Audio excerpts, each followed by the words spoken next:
welcome back. It's still Business Morning right here on Channels Television on this Boxing Day. And we say a huge congratulations to Cross River State as Carnival Calabar marks its 20th anniversary. The festival is once again proving its value beyond entertainment, emerging as a major economic driver for the state through tourism, trade, job creation. During the about 31 or 32 days of activities, there'll be music concerts, cultural shows. Also, will boost Calabar's nighttime economy, increasing patronage for restaurants, hotels, and leisure centers across the state. Our correspondents there are sent in this report. Every December, Calabar, the Cross River State capital, witnesses a significant increase in visitor arrivals, with tourists coming from across Nigeria and beyond. This surge fuels demand for hotels, short-let apartments, transportation and hospitality services, many of which operate at near full capacity throughout the festive season. 2 decades after its introduction, Carnival Calabar has grown beyond a cultural festival into a dependable economic engine, empowering small businesses and strengthening Cross River State's tourism economy.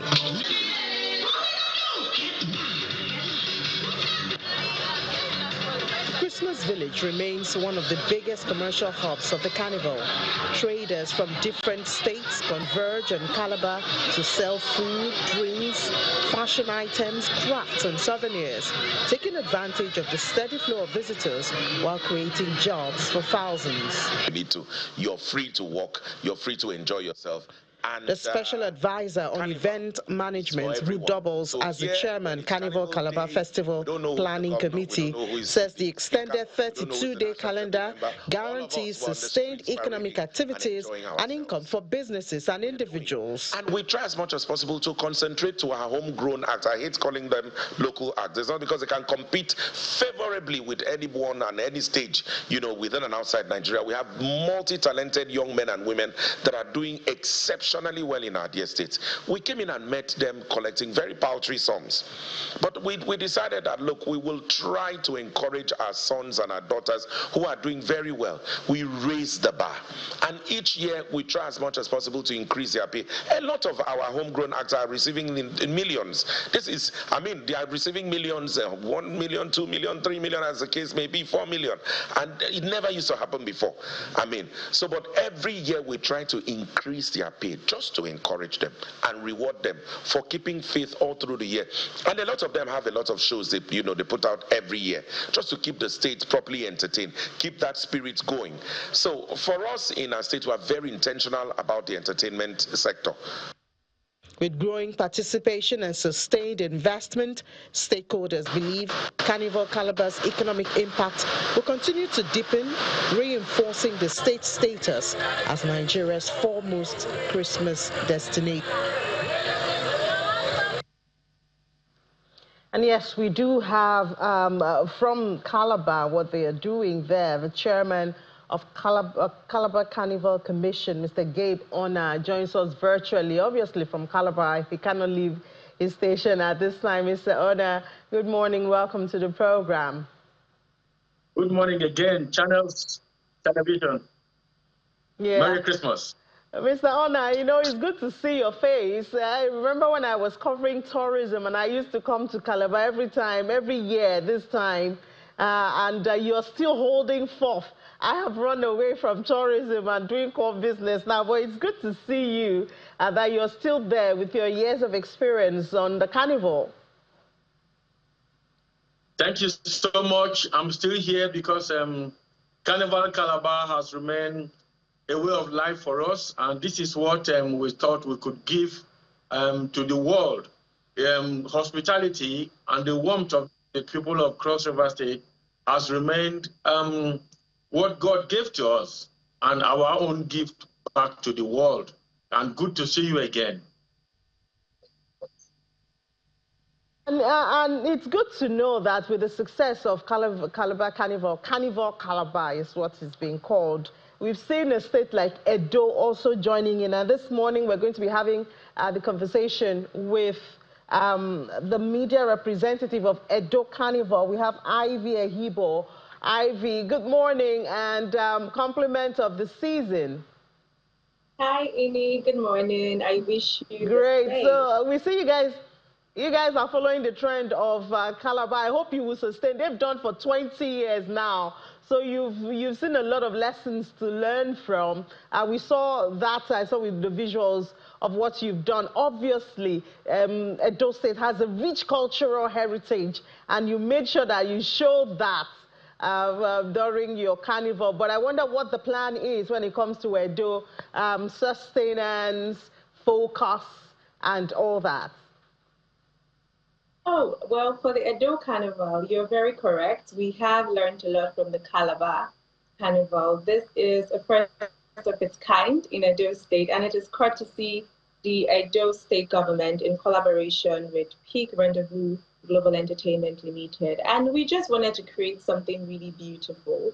And your question is very correct because we decided to do the carnival, right, as a way to celebrate culture, but also maybe even more importantly, as a way to drive economic growth in the state. We have a lot of entertainment and cultural value, and we did think that doing something like this would find, a way to make sure that people in the state gain from it positively in terms of the economy. So financially, we have been driving, financially and economically, we have been driving a lot of growth.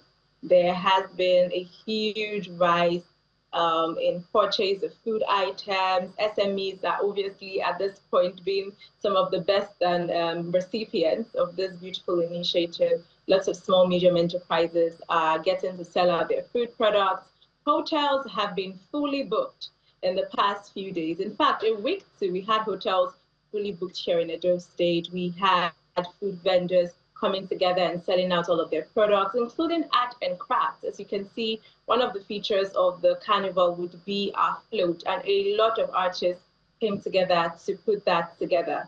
And, they were very well paid, right? They were very well paid, and they are earning a lot of money. Of course, with the planning of the carnival in general, we did have a lot of artists. We had a lot of event decorators and event planners who we have created jobs for through the, the advance of this carnival. So Ivy, one of the things that I know Calabar talks about is sustenance, and not just every end of the year these individuals and businesses are engaged, but also keeping them engaged throughout the year. I wonder what Edo is doing about that. Okay, so we have a lot to learn from Calabar. In fact, we have been learning. And that is why, as you can see through our carnival displays, our parades, there is a bit of a similarity because they have been doing this, as you said, for 20 years. And that is incredibly admirable. It is such a tough work. It is such tough work to put this kind of big event together. But we are currently working on sustainability. We're working on sustainability, especially for the small, medium enterprises. And we're working on having micro events that lead to the carnival, some sort of micro events, some sort of campaigns and activations where these vendors and these talents can gain some sort of relevance economically. And also, we do think that there's sustainability on two fronts, right? There's sustainability for the businesses that get to collaborate with us in the carnival, and then there's sustainability for the carnival in itself. So this is our maiden edition. We are learning, and we are trying to put in the work to make sure that vendors and people who we've contracted to do a lot of things for this carnival get that continually. So we are planning to start to host activations and small campaigns leading to the climax of the carnival, which will happen every end of the year. So of course there are plans in the pipeline to make sure that every single person who participated in this carnival gets to gain from it, not just for this year, but for months after until the end of year, every time we get to host the carnival.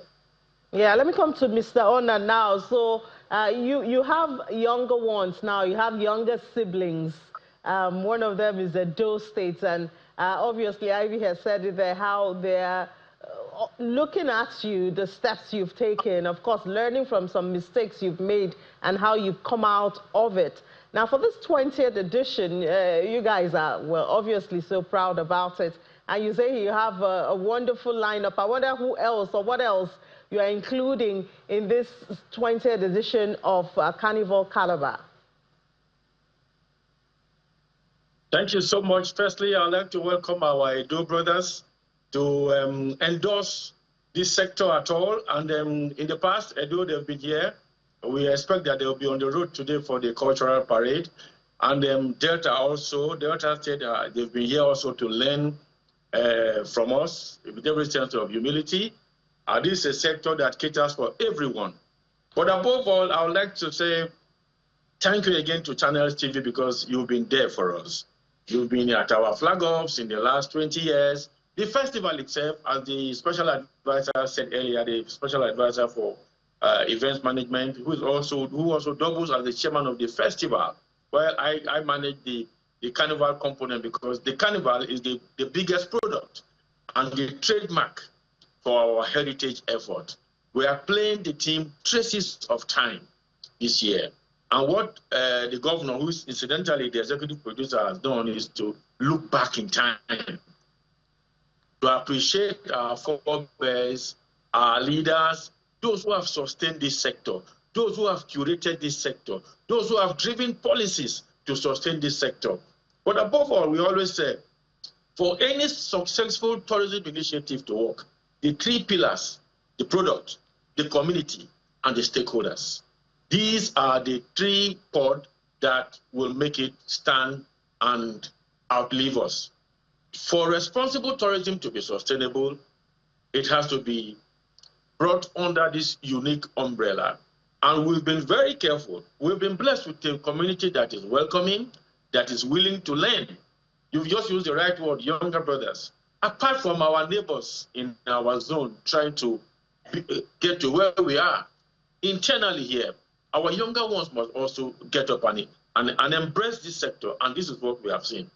It has been a tough 20 years. The old lady just shared, so it's not easy to galvanize 1, 2, 3 million people on a 12-kilometer route, and there is seeming calm, you know.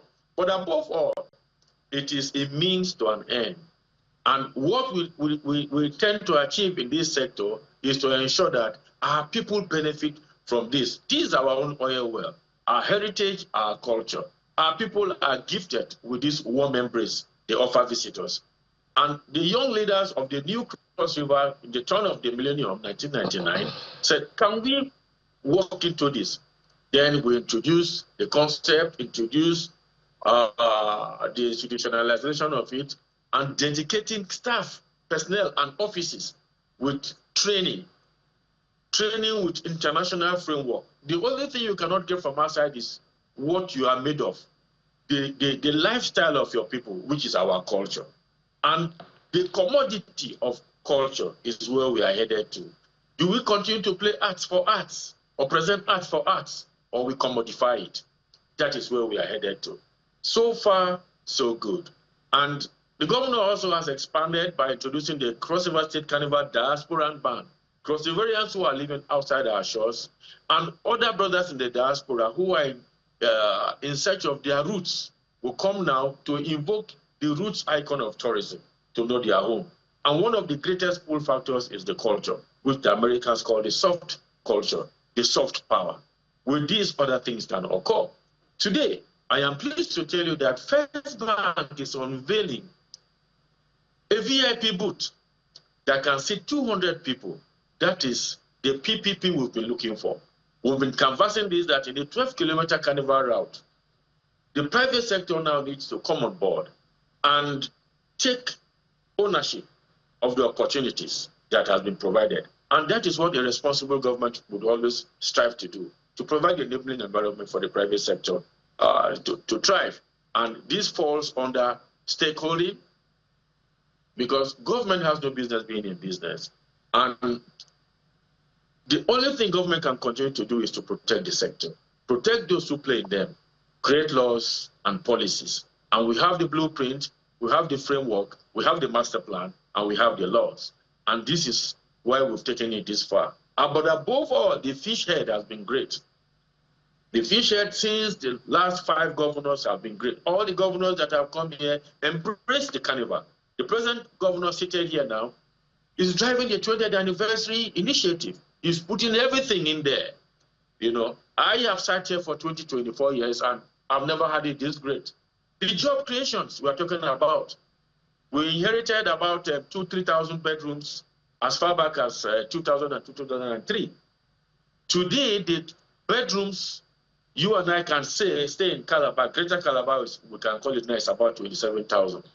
Then not to talk of the direct job employment by the carnival bands, wire bending, costume making, makeup, and of course choreography. You know, then the pure water sellers on the route. And this is going on for 30 days. The festival village was unveiled after the trail lighting on the 30th, you know. And the footfalls we have seen here in the city of Calabar is something else. So the carnival remains a pull factor because we're experiencing an oversupply of our tourism sites already. So when they come to Carnival Calabar, they'll make a decision now to take on the Budu Mountain Resort, take on the Booking Waterfalls, take on Marina Resort, take on the other exciting opportunities, including our wildlife sanctuary, you know. So it remains a pull factor. And we are happy to have this with the Ministry of Creative Economy. We have received a lot of overtures, you know, for a strong synergy so that this can radiate. If United Nations, if UNWTO have identified this area as a low-hanging fruit for our boys and girls, then we cannot continue to wait. You need zero qualification to participate in the tourism sector, provided you can smile, provided you can embrace, and this is what we have experienced in Calabar in the last 2 decades. All right, Mr. Oda, let me ask this, and I'm glad that you welcome your younger brothers who are coming on, the Edo, the Delta states. But, this carnival, the Carnival Calabar runs for about 31, 32 days, like all through December, even up to the New Year, the first couple of days in the New Year. Now, we have this other states coming up also. As a country, we talk of having activities for Dirty December and having it coordinated. Now, as a country, how do you suggest that we handle when many states are now having their carnival, because everybody will want to do it about the Christmas period. That's when people are off work and can attend. So how do you suggest that as a country, we coordinate our calendar, you know, for Dirty December, for carnivals, so that it's not so much of a competition and uncoordinated event for the season? Thank you so much. You are in the spirit. There is need for collaboration, not competition. In tourism, we plan and operate through specials and circuits. We are gradually getting there.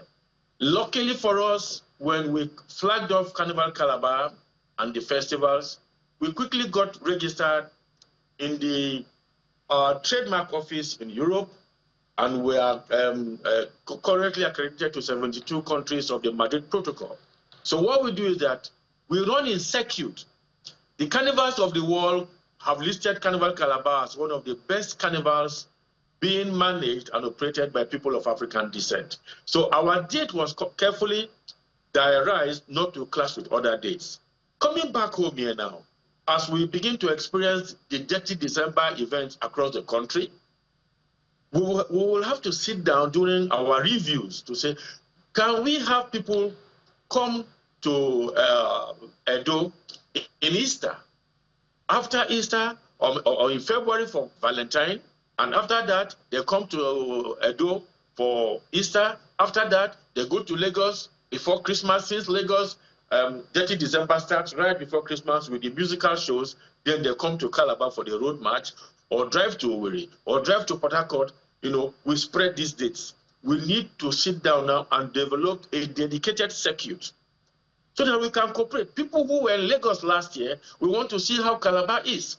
People who were in Calabar this year would like to see how Owerri or Edo or Delta look like. So it will be more offering.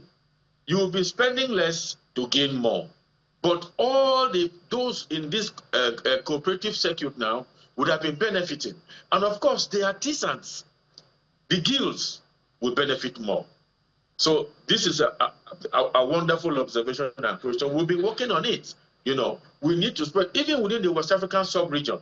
We've received overtures from Ghana, from Liberia to help them secure, anchor their carnivals. And we've told them that we need not to clash because our carnival is already receiving international arrivals, you know. And the man who came in from Ukraine or who came in from London, who came in from Italy, would want to see Accra, you know. But if you hold it at the same period, we will not be in trouble. So luckily for us in Nigeria, we have the numbers already. So it's to work hard to see how we can sit down and judge. Luckily, the Ministry of Creative Economy, the DG NTDA, the DG NCAC, my brother and friend Obi Asika, they have been very conscious, and we should sit on a round table, you know, in the first quarter, you know, and begin to flesh out some of this, and so that we can get it right. Then there will be a period to learn. We need to bring them on ground to see the way our security is developed and visit our brothers too, who want to develop this and get it right, so that they learn from our lessons. They don't make our mistakes. All right, Mr. Ona, thank you so much. Ivy, just before we conclude this segment, what's the plan for Edo State? Talking about the sectors involved, those are already cut out, but making use of more of locally produced raw materials, domestic or local talents, you know, because that's what will make all of this more impactful to the people of the state. Right. So thank you very much for that question. And before I answer, I would like to say that I absolutely agree with Mr. Ona's stance as it regards collaboration and not competition. So now to answer, when it comes to creating impact with the Edo Carnival here in Edo State, we have been very specific on using majorly our talents and then using locally produced materials. In fact, a lot of the things that were used, a lot of the materials that were used to create our float, create the outfits, even down to the talents, the makeup artists, the tailors, the choreographers, a lot of them are of Edo indigen. And for persons who are not even from Edo State, a lot of them live here in Edo State. So we're trying to make sure that the money and that the economic impact, you know, directly affects Edo people in general. Because whilst the plan of the carnival was for unification, we also need to make sure that the people here in the state get to feel the impact. And that's one thing that I'm very grateful to this current administration for. It is very Edo-centric. It is very, very focused on making sure that Edo people shine. That is why, in fact, there's a very popular slogan that says, Edo is shining. And this parade, the carnival in general, has just been evidence of that. So, of course, we are working to make sure that everything is Edo-centric as much as we can possibly implement. The hotels, obviously, they're fully booked. There are, you know, lots of Edo people who are going to be benefiting from that as well. There's obviously the fashion part of things, the makeup, the clothing, down to choreography, down to art and craft. A lot of these things will be made here in Edo. In fact, are currently made here in Edo. And in the aspect of sustaining businesses, we currently have a few policies in the pipeline where we can get to do a more structured vendor registration, a more structured organization. In fact, maybe try to create a community of business people who would be our go-to in times like this. So I also mentioned earlier that we're working on small activations, small policy, small activations, rather small campaigns here and there that we can use to build vendors' participation and to make sure that these people do not just, you know, get to experience the impact of this carnival just now, but also continue to experience it months after now. We're also, of course, calling on the private sector to come and take part of this beautiful initiative. You know, Edo-based businesses, businesses who are interested in the Edo culture. And whilst we're doing that, we're also going to make sure to maintain the cultural aspect of things. We obviously want to make sure that it is a very collaborative effort, but at the same time, make sure that our culture remains the focal point of the celebrations and of the carnival in general. So of course there are plans to make sure that this is as impactful as possible for Edo people. All right, Ivy, and we say congratulations for at least starting it. I think that's the most difficult part, and then you now talk about sustaining it. Ivy Ehibo is media representative at Edo Carnival, and then we have from the fathers of Carnival in Nigeria themselves, Carnival Calabar, we have the chairman, Calabar Carnival Commission, Mr. Gabe Honor. Both of them joined us on this segment of the program. Thank you so much, lady and gentlemen. Thank you very much. IB, we are waiting for you in Carnival Calabar on the 29th. Come and see for yourself and learn.